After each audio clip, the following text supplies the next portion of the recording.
చెప్పట్లేదు కదా. చెప్పినప్పుడు అది చేస్తున్నప్పుడు ఆలోచించాలి. అంటే ఒక జనరల్ స్థానంలో ఒక బీసీ నాయకుడిని వైసీపీ నిలబెడితే అక్కడ ఓసీ ఒక కమ్మో లేదంటే రెడ్డి ఎవరినో నిలబెడితే ఆ ఫైట్ ఎలా ఉంటుంది అక్కడ?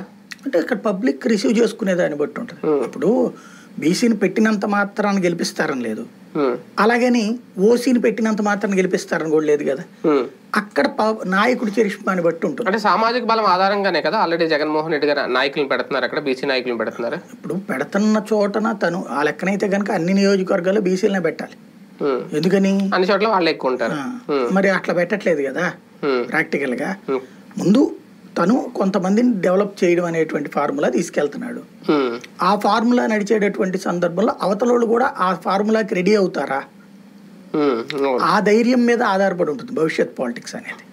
కులాలు అనేవి నిజంగా నాయకుడిని చూసో లేదంటే తమ కులం వాడిని చూసి నిలబెట్టారని ఓట్లేస్తారా జనాలు? మీరు అన్నట్టు బీసీలు ఎక్కువ ఉంటారు కాబట్టి, లేదు రాజకీయ అనుభవం చూసి ఓట్లేస్తారా? రెండు ఉంటాయి ఖచ్చితంగా. ఇప్పుడు కుల సమీకరణాలే లేకపోతే కులాలకు ఎంత రచ్చ ఎందుకు నడుస్తుంది?